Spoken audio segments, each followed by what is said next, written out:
The companies that are building AGI, I believe, are doing something that is profoundly against the general human interest. Why do you want to do exactly all of the things that a human can do? So you can replace the people with the AI system. It means the end of human race. Like, of all the different things that AI can do, most of them are bad. Anthony Aguirre, co-founder of one of the world's leading think tanks on AI risk, reveals the hidden forces behind the race to build superintelligence, and was featured in the Netflix documentary, A Trip to Infinity. What is around the corner? We're going to build systems that people are going to think are conscious. Their systems are going to say they're conscious, and we're not going to know whether they're conscious or not, because we have no theory of what makes something conscious. Everybody is going to be in the same boat. We're not going to have economically valuable skills, and why would anybody pay us to do stuff? Metaculus prediction is like 85%. There's a 15% chance, as judged by these expert predictors, that the moon is not going to be there anymore. The This Is World channel is partnered with IQM, one of the world's largest quantum computing companies. Don't you think that AI is being created by psychopaths from Silicon Valley? I don't want to speak to the mental state particularly of the CEOs, but I think the CEOs are all doing something. You know, the companies that are building AGI and trying to build superintelligence, I believe, are doing something that is profoundly against the general human interest. I think they don't see it that way necessarily. I mean, I think some of them come from idealism, some of them come from, I want to make a huge amount of money. Many of them come from, I want to have a huge amount of power. And this is what's driving a lot of this race toward AGI and superintelligence. But I do think fundamentally most people do not want AI systems that are going to replace them and replace humanity. Most people want technological tools that they can use that make them better at what they want to do and make things easier and so on. They don't want AGI and superintelligence, but that is what is being developed. What's the scariest metaculus prediction you've ever seen? The scariest one? The scariest one? I'd say it's related. So there's one question about whether there will be an eclipse on a particular date in like 2500 something AD, 500 years from now. And the Metaculus prediction is like 85%.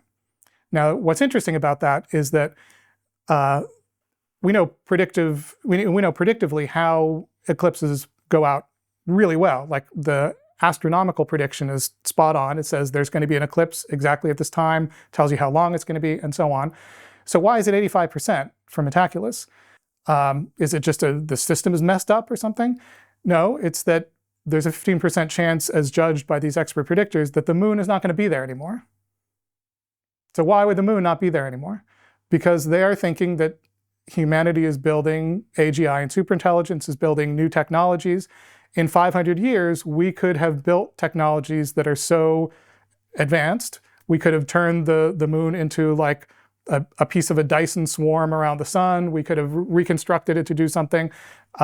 Whatever it is, like whatever we have turned the world and moon's matter into, or what superintelligence has turned it into, it may no longer be something that supports eclipses.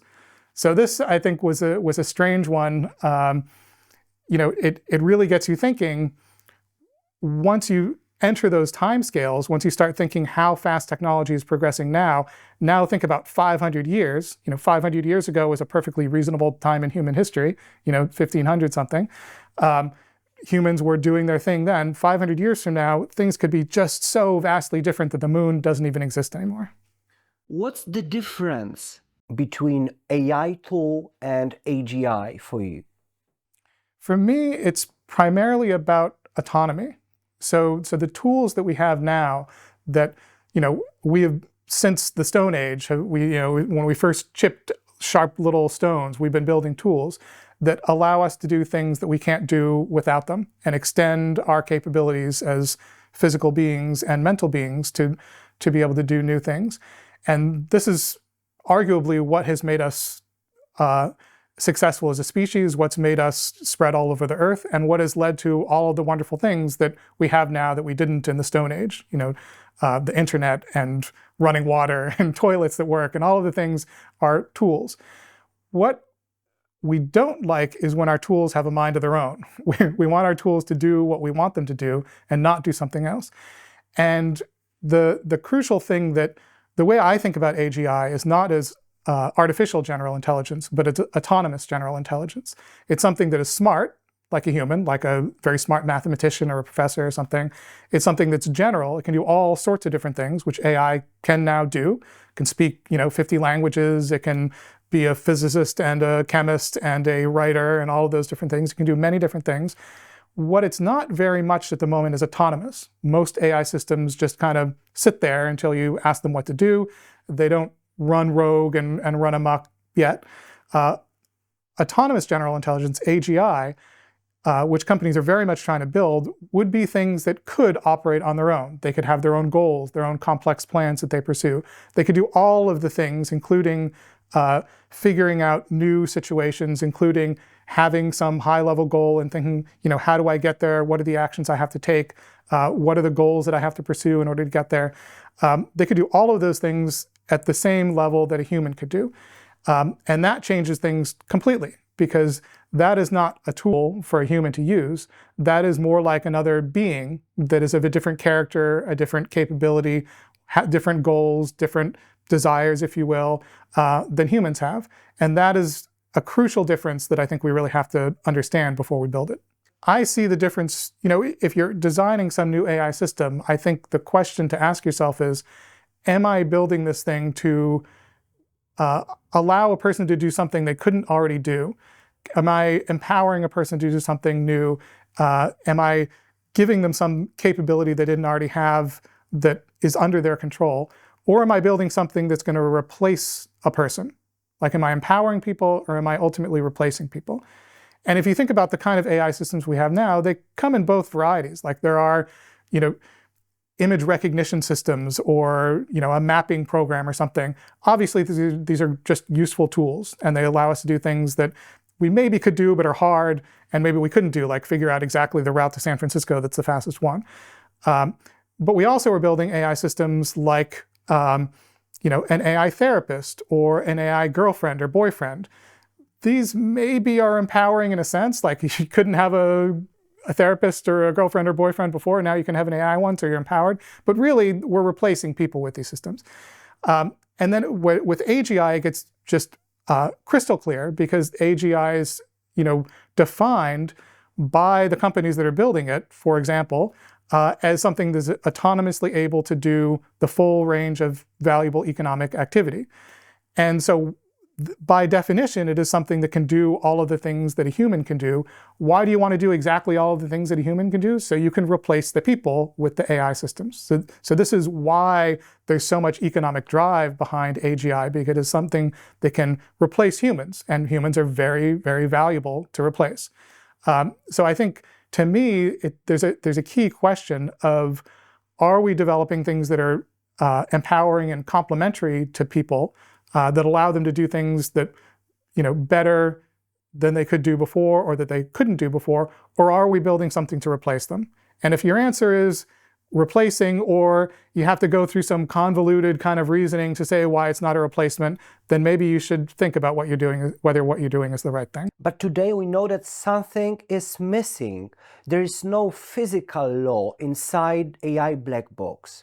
I think AI already understands the physical world in a lot of ways. So I think one of the fascinating things about interacting with these systems is, these things that we take for granted, what it means to understand something. I know what it means to understand the physical world. I have a sense of how you understand the physical world, because we both have the same sort of mind. It's human. When we interact with an AI system, it becomes much less clear. They will say true things about the physical world, but do they really understand it or not? And so we have to think, what does it mean to understand something? Clearly, they can use principles about the physical world and draw conclusions that are correct. They can do reasoning in that same sort of way. Clearly, they don't have the same sort of perception of the physical world that we do. They don't have as powerful of a world model in their mind as humans do. This is the main thing that a human mind does, many people feel, is build world models, apply them, test them, update them, and then find out when you're surprised by the world and say, okay, how do I have to change my model? And keep making prediction after prediction for what the world is going to do if you do a particular action on the world. This is how we as agents, and physical beings have evolved to survive. We have a world model. We have goals, we pursue those goals, and our world model informs how we can pursue those goals. AI models have been developed in a totally different way. They have a very different way of understanding the world, but it is a way of understanding the world. And I think we have to think the question of what it is going to take to get the other pieces of cognition from AI is a tricky one. I thought that AI understands only patterns. What are there other than patterns? I mean, everything is a pattern. So I think when people say things like I don't think so. I think that human thinking, we can divide it into 3 levels. Pattern understanding, seeing patterns, making changes, and imagining what if. That's something more than only simple pattern. Yeah, well, I think it is definitely true that a capability that humans have that is relatively weaker in AI systems now is the what if. Imagining if I do this, what is going to happen? AI systems can do all of those things. There's no doubt that AI systems can tell you accurately whether something causes another thing or not. They can predict for you what is going to happen if you do this in this situation. They absolutely can get that right. So it's not a question of whether they can do it at all. It's a question, I think at this point, of how far are they lagging from something that is very powerful in humans, this predictive modeling, scenario building capability is very powerful in us because of the way that we've evolved. It's not as powerful in AI systems in the same way that we're very weak in arithmetic and we have a very small amount of things that we can hold in mind at once. 7 or 8 or 9 or something you can hold in mind at once. AI systems, 1 million. So there's huge disparities in both directions. But I think there isn't something that I see that is sort of qualitatively impossible for the AI systems now to do. It's diminished as compared to humans, but I don't think that is a fundamentally different thing. In June 2025, Entropy showed its cloud model that blackmailed a human to prevent its shutdown. Is it beginning of autonomy in AI? Well, yes. I think, first of all, everybody's trying to make their AI systems more autonomous. I think this is a bad idea. I think that's exactly what we should not be doing. The more autonomous they are, the harder they are to control, the less they are tools for us. I think the low autonomy that we have in current AI systems is a feature, not a bug. This is great. We have very smart, very general, capable systems that are amazing tools for doing lots of things, but they don't have a mind of their own. They don't have goals of their own. They don't take actions on their own, and they're not going to replace us because they don't have those capabilities. If we build systems that are fully autonomous, all of those things, all of those safety features go away, and they can start to plan and scheme and have goals and all of those things that we don't necessarily want our tools to have. So I think it's a symptom of the fact that naturally these systems are getting more able to have goals and complex plans and things as they're getting more capable, but also the companies are deliberately trying to make them more autonomous and have more of this behavior. So that's part of the autonomy. Now, autonomy doesn't have to mean that you're going to blackmail your boss, if your boss does something you don't like. That's a question of ethics and morality, and in the case of AI, alignment. Do the AI systems do the things that we want them to do and not do the things we don't want them to do? Do you really believe that AI alignment exists? Well, it exists to a level. So what AI producers currently do is this technique called reinforcement learning from human feedback, where essentially you have an AI system that has been trained to, do lots of things, predicting text and writing sentences and all those things, solving math problems and lots of other capabilities. And then you basically repeatedly hit it with a stick when it does something that humans don't like, and you give it a carrot when it does things that humans do like. And you do that with lots of human input for a long time, and it learns things that humans give it rewards for and things that they give it punishments for. And this is kind of like how we train people at some level as well. And it kind of works. But as we know, people still do bad things even if they've been hit by sticks enough, and if they've been given a lot of carrots. And similarly, AI systems, we can hit them with sticks and give them carrots for a long time, but that doesn't necessarily mean they're going to do the things that we want and not do the things that we don't want. So it is a system, but it is not a perfect system. And the question is, as those systems, those AI systems get more and more powerful, more and more capable, more and more autonomous, are the alignment techniques that we have now that kind of work going to be sufficient to keep them from being disastrous? And I think the answer that most people come to when they think about this question is probably not. We're going to need something different if we don't want disaster. Recently, I attended Google Glass premiere that record almost everything around. Do you think that it's enough to create immortal digital model of humans after our death?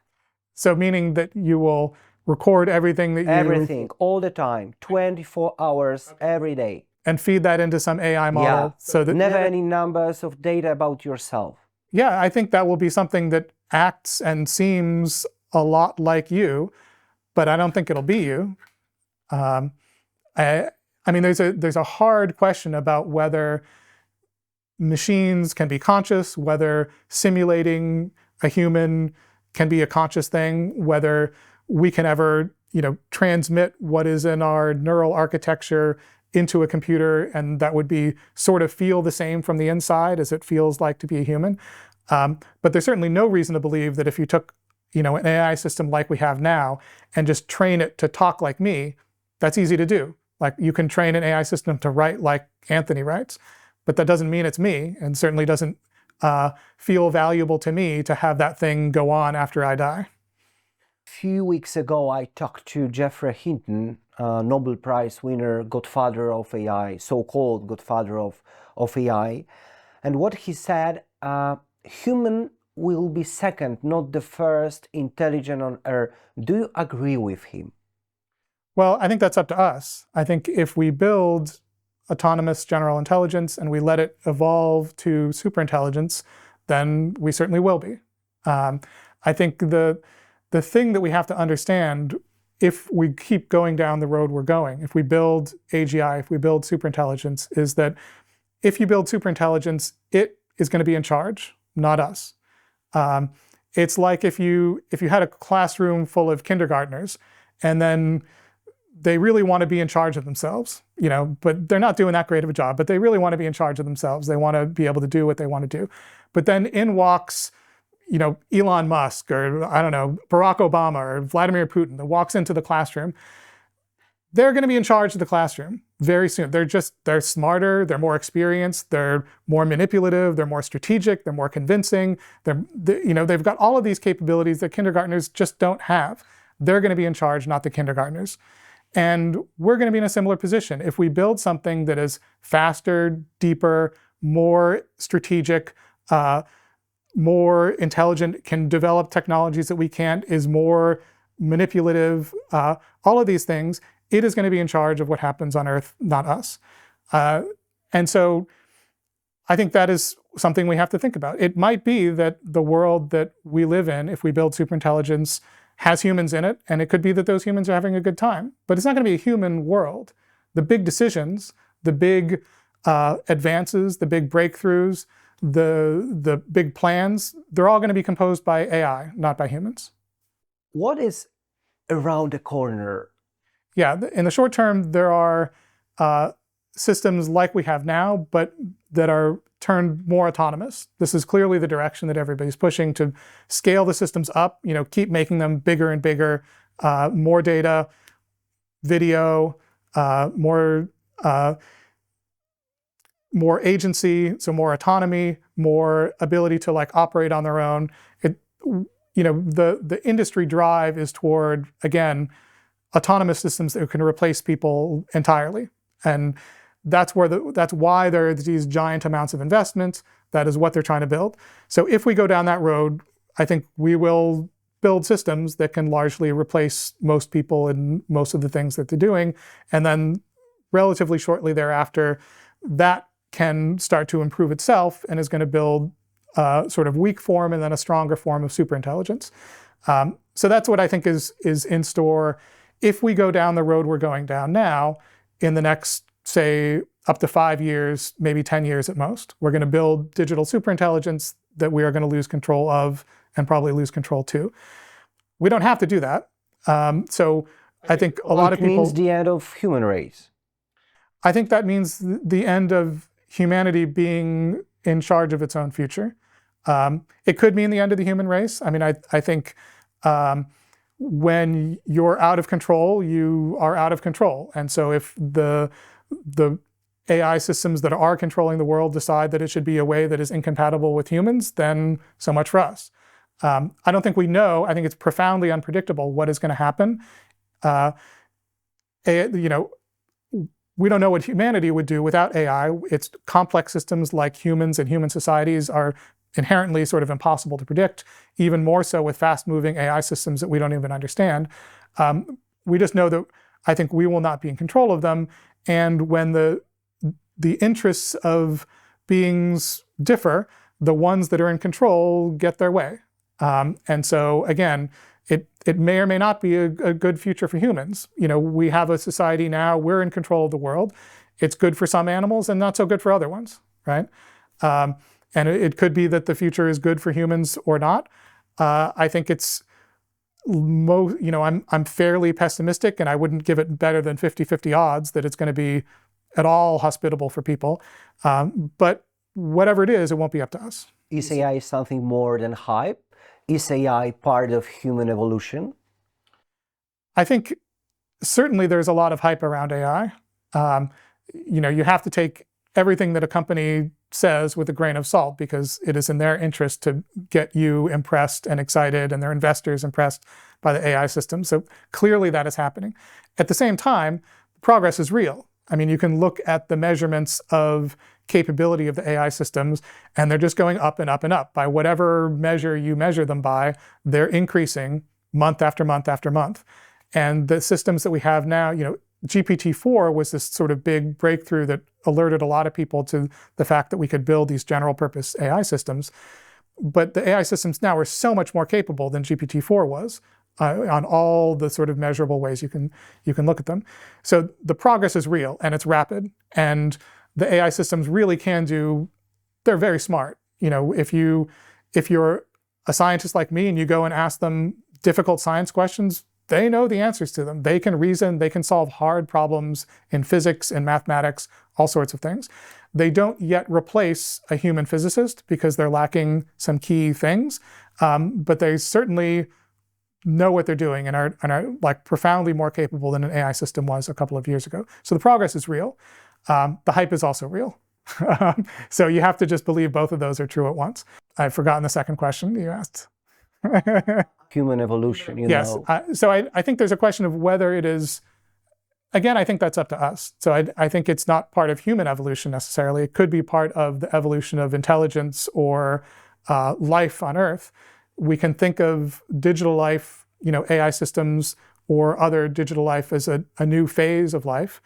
But I think, again, that's our choice. So I think I mean that we are creating something more than a simple tool, new sphere of human existence. Yeah, so I think we've always extended our brain to bigger than what's in our actual brain. Since we developed writing, yeah, we've used notepads and things to extend our thinking. Now we've extended it hugely using digital tools and the internet and all sorts of things. And I think as a tool, AI certainly could be a similar and probably the most powerful such extension, that it really could, become a superpowered calculator and scratch pad and all of those things that we have now, but much more powerful. And I would love to see that. I would love to see the human mind expanded through using AI as a tool in the same way that we use many other tools to expand our mind. I think it also could be and is a sort of mind of its own. And when you interact with these AI systems, it's clear when you think about them and how they work that they're not a mind like ours, but they sure feel like a mind like ours when you interact with them. They talk like a human, they act in many ways like a human, they think in many ways like a human, and there is a mind there, although very different from ours, that is thinking and deciding and reasoning and all of those things in a very different way than our mind does. So I think they're both, and how that plays out. Do we build things that really are like different beings and entities and a new form of intelligence in life that is autonomous and is, a second species of intelligence on Earth superior to us, as Geoffrey Hinton put it? Possible if we go down that road. We absolutely can do that. Or we can go down many other roads. What makes you human? Abstractional thinking, free reasoning, subjectivity? Certainly a subjectivity. So I think almost certainly, almost everyone I think who's thought about this agrees that the AI systems that we have now are not at all conscious in the way that humans are. That if they're conscious, if they're aware, it is in an extremely diminished way, and nothing like the awareness and self-consciousness that we experience. And I think that self-awareness, the ability to feel things, is not just like important, it's like the only important thing.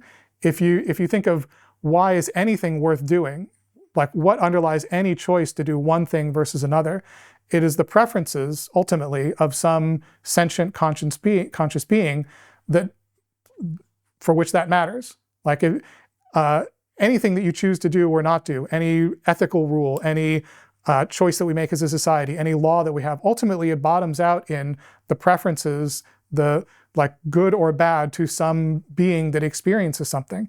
And if you only have beings that don't experience anything that are left in the world, nothing matters, I think. And so I think the crucial difference at the moment, one of many, but I think the most crucial difference is that humans feel, humans experience, humans have value. Human senses? I wouldn't say senses. Machines can certainly have senses. They can have input of video and audio and all sorts of data in the same way that we do. But there isn't, we think, something that it is like to be GPT-4 or Claude or somebody else, or Gemini, or Grok, let's be fair to all of them.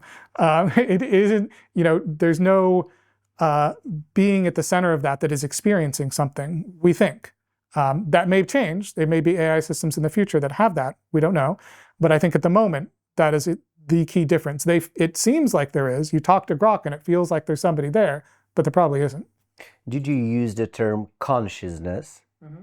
But there is no definition of consciousness. Do you have your own? I do not. And I think there are informal definitions, like the definition of what it is like to be something, or that pure awareness that there are lights on inside.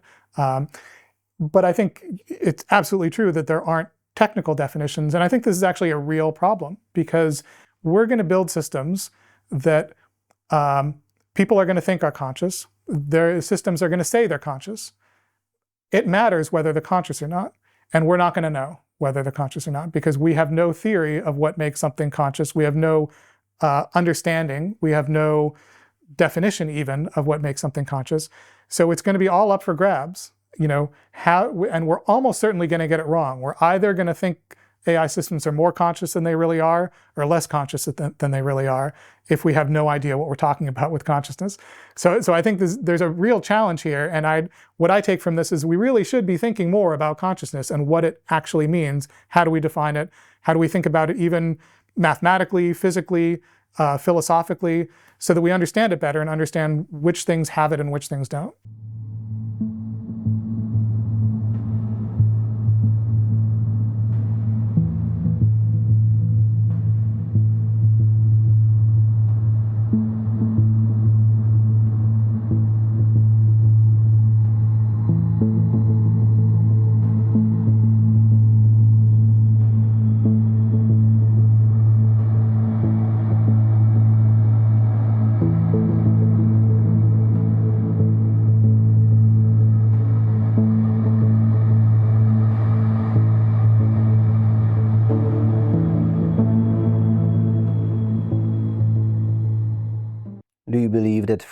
will exist? This is another one of those things that there's a definitional issue at some level. We're certainly machines at some level. We are subject to the laws of physics. But if you ask questions like, the way I think about free will is to think about what does it mean to have or not have free will. So I think if you could predict exactly what some system is going to do in advance, I think you could argue that that would be an obstacle to free will. You can't do that for people. You cannot predict what they're going to do in advance in principle, even. If something feels like it can't make a decision, if it feels constrained from deciding one thing versus another, it wouldn't have free will. But we don't feel that constraint. We feel like we have real choices that matter. If you could, if the choices that you made had no reason behind them, if they were sort of random, or if if your choices really amounted to sort of the roll of a die, and you couldn't say, I made this choice for this set of reasons that I believe in, that would also be a lack of free will. But we have all of these things. We clearly have all of these things. It's true at some level of description that there are laws of physics that determine, in part, what happens from one moment to the next. But those laws of physics are not deterministic. So quantum mechanics underlies everything. Quantum mechanics is not a deterministic physical theory. If you take a human being now and figured out their exact state as much as you possibly could, like as much as the laws of physics will allow you to know about their state now, and run the laws of physics forward 10 minutes, they will not tell you what that person is going to do. That is not a thing. So I think the idea that humans are fundamentally deterministic systems, that the laws of physics determine what they're going to do, is just false on physics grounds. Now, you can have a different sort of determinism that says, the reasons why we do things are not the reasons we think. There's just neurons that are firing in a particular pattern, and so on. And I think that gets harder. Like, often the reasons we do things aren't the reasons we think.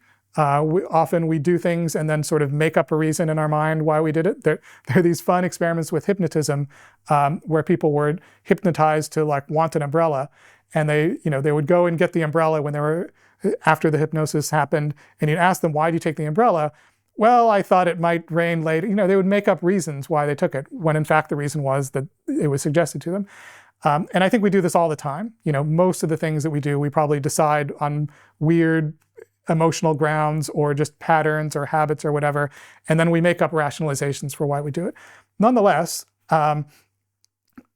we do, when we focus on, do we want to do this thing versus that thing, we can pull in our personality, our history, our morality, our thinking, our reasoning, our predictions of what's going to happen, as we were discussing earlier, our modeling of the world. We can put all this together and make a decision that is on that basis. And I think that is free will. And I think the idea that you can also tell a story where there are neurons that are firing according to certain patterns is true, but I don't think it's relevant. The level of description that's appropriate for talking about decisions is the level of thinking and reasoning and decisions, and that sort of level of reality. It's not at the level of atoms and neurons. I ask you because maybe instead of thinking about consciousness in AI, we should think about free will. Well, we could think about that. And I think it's clear that AI will be able to make decisions for reasons in the same way that humans will. It's possible that AI will have a different feature, though, that we could predict what happens. So with an AI system, unlike a human, they are digital enough that we could take an AI program now, run it forward and see what happens, and then restart it again. And then we know it's going to happen if we run that AI system forward, right? We know, because it's going to do exactly the same things it did before. That's not something you do with a human. If you took a human and ran it forward, again, if you knew everything you could possibly know about the state of your brain right now, like with the most meticulous measurements and down to the atomic level, and then I wait to see what happens 5 minutes from now, and then I come back and I reset you to the same exact state, everything exactly the same thing will not happen, because the world is not deterministic. At the level of people thinking, brains, it is not deterministic. And so the same thing will not happen. Quantum world is undeterministic. But the quantum world feeds into all levels of the world. And people think that quantum mechanics is only important for super small things, and on large scales it kind of washes out. This is not true. So the quantum mechanics is ultimately the reason why you have. So if you take, for example, the weather.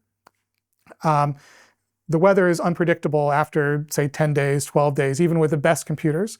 And the reason for that is, even with the most powerful computers, the tiniest little fluctuations in the air in this room are going to spill out into large effects because of chaos if you feed them forward long enough. The equations of hydrodynamics that govern the way air and weather and so on works are chaotic equations, and little perturbations grow. So any uncertainty, any randomness in even a small region of space in this room leads to large-scale differences in the weather 10, 15 days from now. And that randomness exists and is unavoidable because of quantum mechanics. Air is made of atoms that are quantum. And so if you, like the noise that there is in air, the uncertainty that there is in the properties of air in some little bit of the room is unavoidable because of quantum mechanics. So what that means is that if you took everything about this room, knew exactly, even down to the quantum wave function, which you can't know, but suppose you could, even if you knew it to the quantum wave function level, and then you still are not going to be able to predict the weather 10 days from now, because there's enough uncertainty due to the quantum mechanics that it is going to make everything uncertain when you get to that long time scale in a complex and chaotic system. Would AI be capable of simulating such smallest level phenomenons in the physical world, and also the Big Bang, for example? Well, certainly AI, or people empowered with AI, which I'd prefer, will be able to do all sorts of things that we can't now. And one of those will be to do better science, better modeling, better understanding of the physical world, and all sorts of other scientific realms. I think what it would take to do real simulations of the physical world down to the atomic level, that's very, very hard to do. And most of those things are bounded not by the ability to understand and sort of write the code to do it, but by the computational ability to actually simulate some complex system, with high accuracy. So I think it's an open question: how complicated of a physical system can we actually simulate and get it right? There are simulations we can do of everything, from the weather down to molecules to materials. All sorts of things we understand through simulating them. But those simulations are almost always imprecise. And the hard thing with doing simulations is knowing how imprecise your simulations are and what that means, like how much is clouded for you because your simulations are imprecise. So we will get better at it. Whether we will ever get good enough to fully understand the physical world all the way down to the tiny little details, so that we could simulate a human being or a biological system or something, I think we don't know whether that's even in principle possible. Under Metacala's predictions, can we expect huge scale of unemployment regarding AI development today? That's actually a great question that I don't know the answer to. I think because I haven't looked recently at what Metaculus is predicting about unemployment statistics. So yeah, unfortunately, we'll all have to go and look and see what it is saying in detail. I think certainly people's predictions about what is going to happen if we build AGI for employment are all over the place. There are, I think the most plausible sets of predictions that I've seen have the character that as you increase the fraction of things that are automated by like an AI or AGI system, two things happen.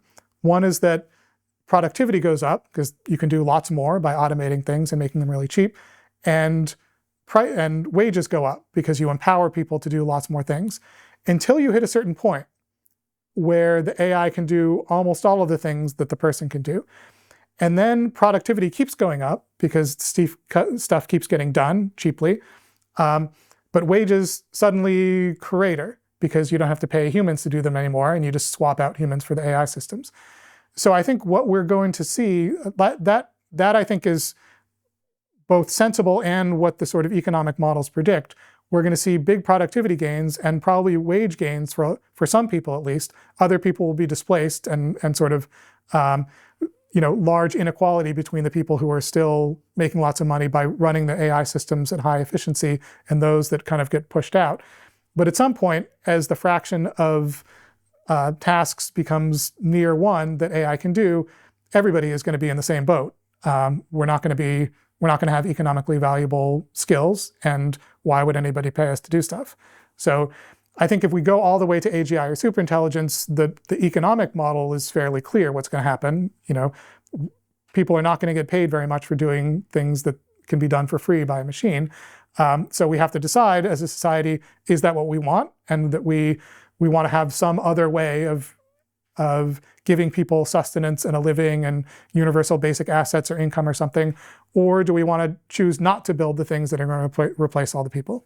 It was a pleasure having you here. Thank you for your time. Thank you. After our conversation, Anthony stayed with us a bit longer. What follows is a short lecture he gave right after the interview, where he walks through his reasoning step by step, using the board to explain why advanced AI may pose a fundamental risk to humanity. What I'm thinking about right now, which is AI control and alignment as entropy reduction.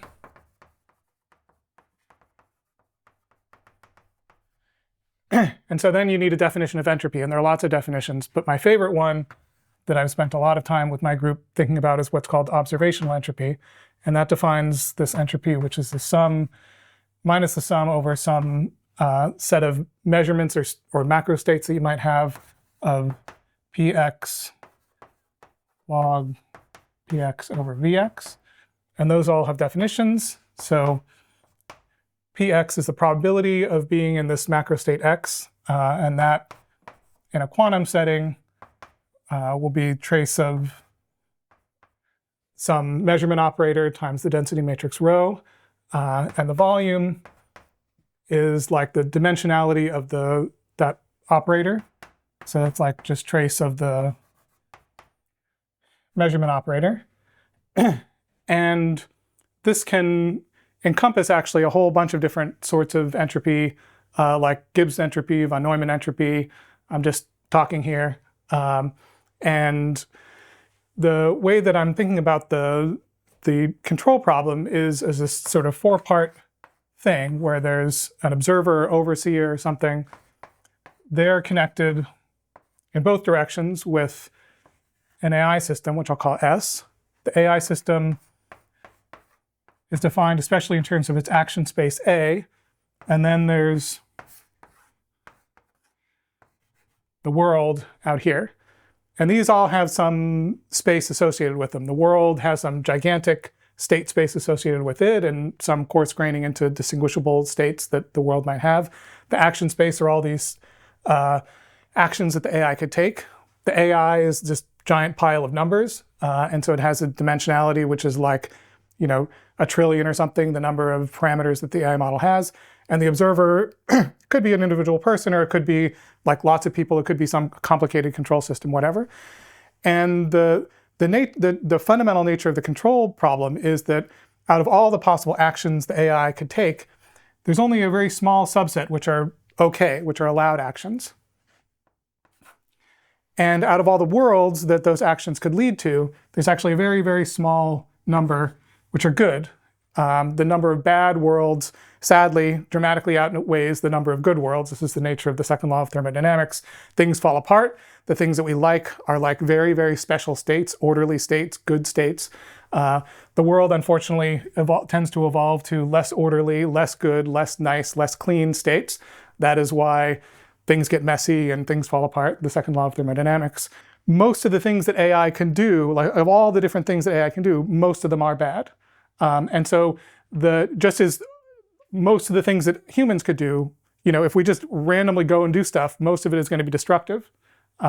If we just randomly scramble up the stuff in this room, mostly it will get messier rather than cleaner, because there are just many, many more ways for a room to be messy than there are to be clean. There are many, many ways it's very easy to destroy things rather than create them. Creating is an act that is fundamentally making something more ordered. Destroying it is making it more disordered, and it's just a lot easier to do. And so most of the things that AI can do are destructive and bad. Most of the things that people can do, or just states of the world, are things that we don't like. We like a very, very special set that are defined by us. And we like a very small set of things that AI should do, as opposed to all the things it can do. And so the control problem is really, how do we keep the AI from doing a random thing, but only in the set of things that we want it to do? And how do we make sure that its effect on the world is good, stays in the tiny region of the world space that we like?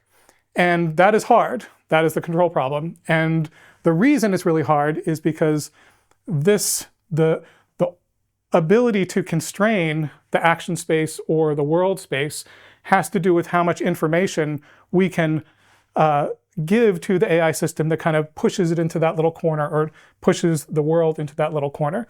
And because there's a very limited amount of information that we can actually give to the AI system relative to how big those spaces are, this is fundamentally hard and gets hopeless as the AI system gets very, very powerful and complicated, and we humans stay more or less the same.